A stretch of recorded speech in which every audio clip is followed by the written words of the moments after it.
Assalamualaikum warahmatullahi wabarakatuh. Alhamdulillahirrabbilalamin.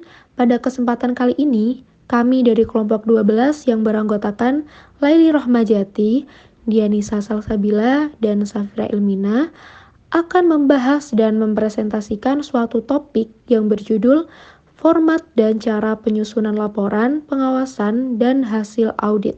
Langsung saja ke pembahasan pertama, yaitu mengenai konsep laporan keuangan.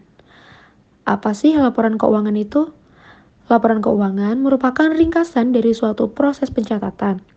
Selain itu, laporan keuangan juga merupakan ringkasan dari transaksi-transaksi keuangan yang disusun dengan maksud untuk menyediakan informasi keuangan mengenai suatu perusahaan kepada pihak-pihak yang berkepentingan sebagai bahan pertimbangan dalam pengambilan keputusan-keputusan ekonomi. Dapat dikatakan bahwa suatu laporan keuangan merupakan bagian dari proses pelaporan keuangan.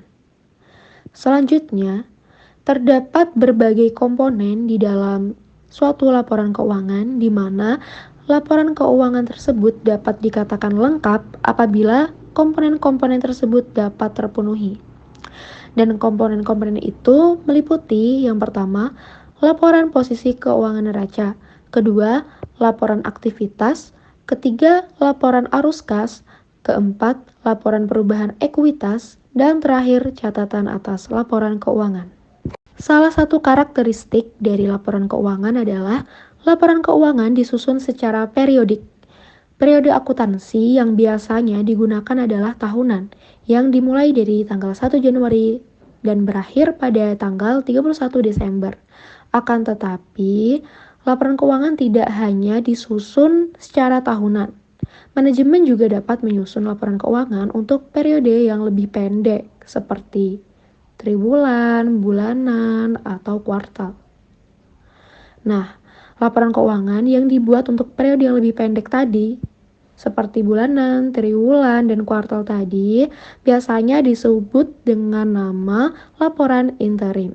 Dengan adanya laporan keuangan tersebut, sehingga suatu perusahaan dapat dinilai kemampuannya dalam memenuhi kewajiban-kewajiban jangka pendek dan jangka panjang, struktur modal perusahaan, distribusi dan aktivanya, keefektifan penggunaan aktiva, hasil usaha atau pendapatan yang telah dicapai, dan beban-beban yang harus dibayar. Tujuan laporan keuangan. Menurut standar akuntansi keuangan, tujuan laporan keuangan adalah yang pertama, memberikan informasi yang menyangkut posisi keuangan, kinerja, serta perubahan posisi keuangan suatu perusahaan.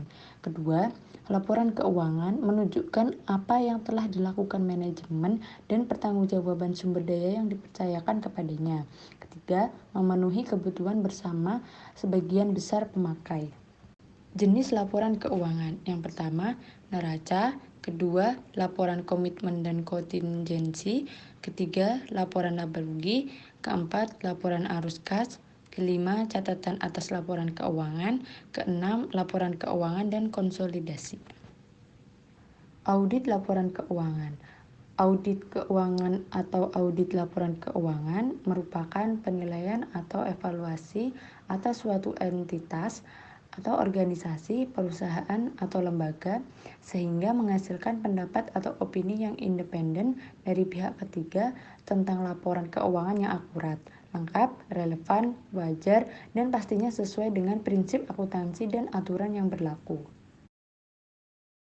Selanjutnya, tujuan audit keuangan. Audit laporan keuangan memiliki tujuan, yaitu untuk mendapatkan keyakinan bahwa laporan keuangan yang disajikan oleh perusahaan, organisasi, dan lembaga disusun melalui prinsip dan standar akuntansi yang berlaku.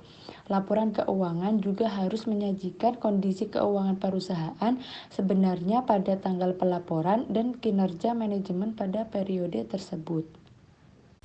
Fungsi audit keuangan. Yang pertama yaitu memastikan kelengkapan laporan keuangan. 2. Untuk memastikan ketepatan. 3. Meyakinkan eksistensi. 4. Menyajikan penilaian. 5. Menyajikan klasifikasi. 6. Melakukan pemisahan batas. 7. Menyajikan pengungkapan. Kemudian yang terakhir adalah tanggung jawab auditor. Auditor bertanggung jawab untuk merencanakan dan melaksanakan audit guna memperoleh kepastian yang layak tentang apakah laporan keuangan telah bebas dari salah saji yang material, apakah itu disebabkan oleh kecurangan ataupun kekeliruan. Karena sifat bukti audit dan karakteristik kecurangan, auditor dapat memperoleh kepastian yang layak, tetapi tidak absolut, bahwa salah saji yang material dapat dideteksi. Auditor tidak bertanggung jawab untuk merencanakan dan melaksanakan audit guna memperoleh kepastian yang layak bahwa salah saji, apakah yang disebabkan kekeliruan ataupun kecurangan yang tidak material bagi laporan keuangan, dapat dideteksi. Sekian presentasi dari kelompok kami, kurang lebihnya mohon maaf. Wassalamualaikum warahmatullahi wabarakatuh.